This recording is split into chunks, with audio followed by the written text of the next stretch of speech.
Award-winning actor, director and producer Thabo Rametsi has ventured into the comic book industry. Together with renowned publishing company Dark Horse Comics, him and his partner Thabiso Mabanna of Nguniverse Studios have co-created Imbokodo, the first of a four-part comic book series. This is a thrilling Afro Futuristic adventure featuring the greatest warriors in Ndawo.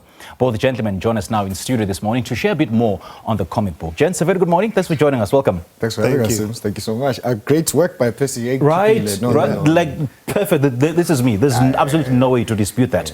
Who's more handsome, Kota, the salt or you? So no, let me leave the viewers to decide on that.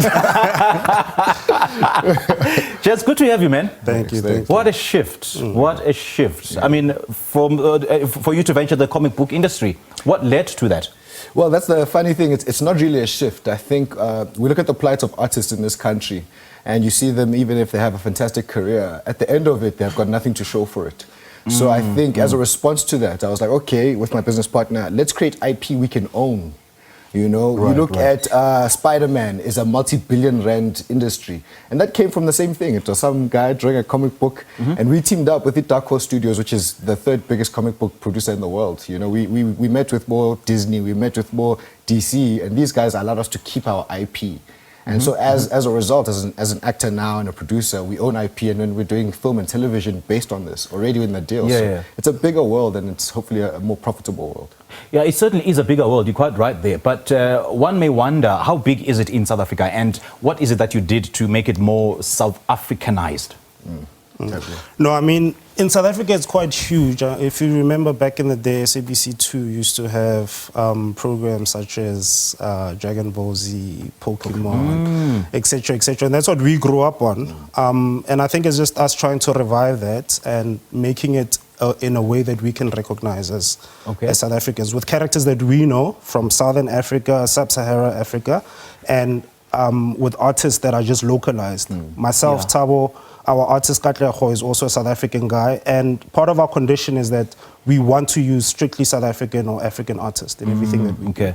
Okay. And having said that, let's talk about the process of writing this book, because you both co-wrote this book. So how is the process like? What is it? What are some of the elements that you had to incorporate into writing it? Sure, let's start 8 years ago. So I think, look, 8 years ago, I was sitting with my partner as an actor struggling as well, and I decided, like, what can I do right now? I can write and draw. So having taken our history and knowing African history, and in the book we reference Queen Mojaji as a superhero, Nandi from KwaZulu was a superhero, Amina from Nigeria, Linga from Angola, Nahanda from Zimbabwe. We're celebrating all these incredible African warriors and turning them into superheroes. So in that, we took history, we took our culture here, and then we put it into a mythologized story. That way we can have those names travel around the world. I mean, just the name Imbokodo alone, we're having Americans saying a women's liberation movement slogan, like Imbokodo, Imbokodo, what is that? And so I think it's been a great process, and we're able to celebrate our culture. Let's talk about the setting. It's set in the land of the pyramid sun, Ndawo. Share a brief synopsis of this. Okay, I'll get into this. Okay, so the story lies in a world, an alternative version of Africa, where all the great historical figures of our time of Africa live in the same time period. And the women I spoke about, all these incredible warrior women, are like soldiers in this world. And similar to what happened in with the Boko Haram incident, young girls go missing and are kidnapped. And these women go out there to go find these girls, and we go on this extraordinary journey. We find out their powers, their abilities, and one of the women there, her sister has been stolen, and she has a secret power that she doesn't tell anybody about. So so we uncover a lot. So what is it? I mean, what stories are you trying to tell? Look, I think the biggest thing is there was a misconception about Africa, and we're trying to correct those things. Guti, for example, that we are a patriarchal society, which isn't accurate, right? I think most of us can agree that most of the leaders of our households have been our grandmothers, our mothers, that's true. True that. And there was this conception that we it's historical that we're patriarchal. Meanwhile, when I searched for warrior queens, I found more than 2,000 names that have lived in Africa. It was so easy to find women who've been warriors, queens, led big campaigns. So we want to make sure that as Africans, Tina, we're telling our story, representing our culture, because if we let other people do, they'll say, we're patriarchal, we're this, we're that. We need to own that narrative. Of course, absolutely. I think over and above that, it's also making the African child realize that they can coexist in a world where there are scientists, mathematicians, and they do have these superpowers. Because I think media such as comic books or comics are so powerful for driving how you grow up as a person and kind of how you view yourself, you know. Yeah.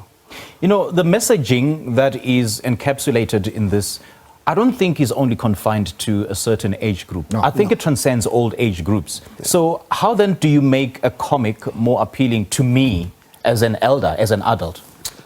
So I think, yeah, I mean, first of all, this is a detective story, right? So you can understand the nuances of being a detective.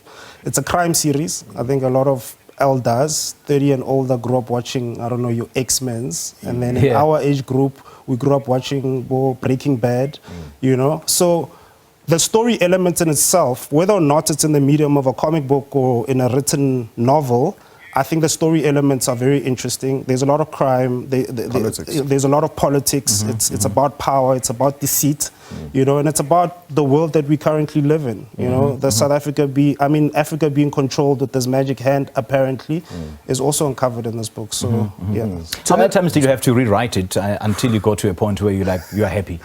Funny enough, I mean, we were in agreement about the story from the onset. I think it was about convincing our partners, right, that this is, this is the way we want to tell the story. I think that was the difficult journey.